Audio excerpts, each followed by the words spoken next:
Hey guys, Laura Parker from GameSpot Australia here. We're sitting down with Scott Phillips from Volition to talk about Saints Row the Third. Thanks for joining us, Scott. Yeah, no problem. Thanks for talking to us.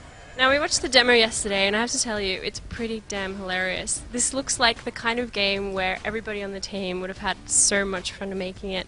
Can you tell us a little bit about what the environment was like when you were developing this game? Was it just basically any crazy stuff that you could think of, you just put in the game? Not everything got in, but yes, our sort of design meetings, our brainstorming, they were a blast. They were always, I think it was about a dozen people. We would sit down in a room and we would just start throwing out ideas for weapons or for missions, and a lot of the times the ideas would just kind of feed off of each other. And so we would do 2 to 4 meetings a week where we would just talk and talk and talk, and a lot of the stuff that came out of there is the stuff that ended up in the game. And so everybody kind of bought into it, and then people around them started liking it, and when we would tell something to Art, they would go and do something even further beyond what we were asking them. So yeah, the team as a whole just has a blast making this game, and I think it shows.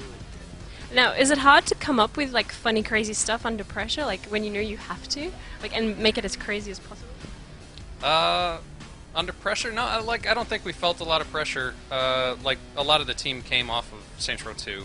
And so we knew what worked in the past, and we knew these are all the things we can do better this time. And so we put basically every crazy idea for missions that we could possibly come up with, we got into the game. And so I think when we got to the end, it was kind of like, okay, what else can we add? And it kind of came up with I don't know what more we can do, because we've kind of hit everything with this game. All of the kind of major craziness that we wanted to get is in there.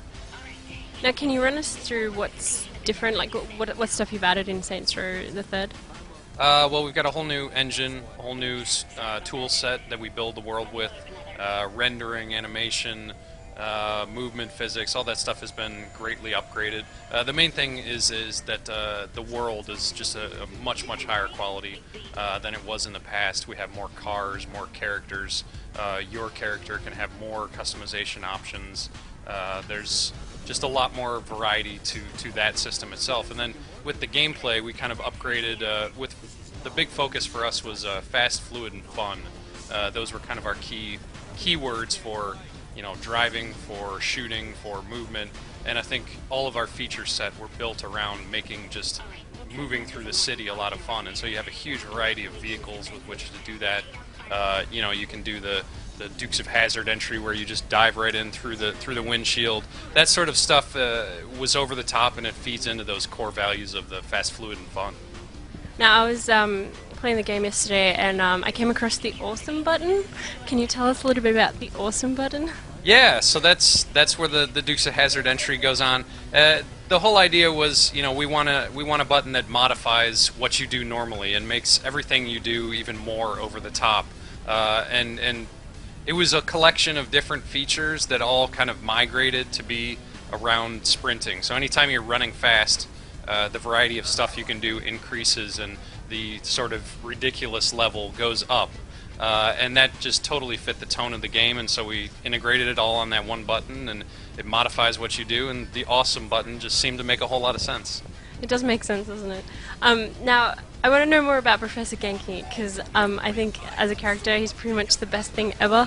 And so can you tell us a little bit about how you guys came up with the idea for that character, and all the crazy stuff he can do, like his game show and his octopus gun and all that stuff? That whole idea has just gone completely insane from where we started. It was very early on. We had an activity that was basically a game show contest where it was all about shooting well and moving through this environment.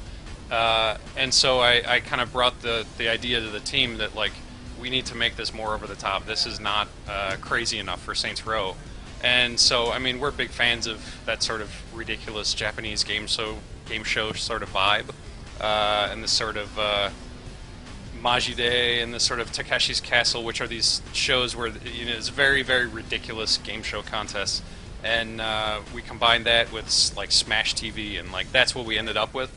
And then we gave that to Art, and I don't know where they came up with it. I think our art director kind of said, Well, we have, he's going to be wearing a suit, like a professor suit, and then we'll put a giant cat head on him, and somehow that turned it like that. We looked at it, and everyone was like, "Wow!" I mean, that Yes. is Professor Genki. That works, and so that's just expanded into like we've got this whole idea of the Genki verse of like these are all the things that Professor Genki does, all the different game shows he has, and so within the city of Steelport, you have this Professor Genki's super ethical reality climax, and we're going to be doing more with that in the future.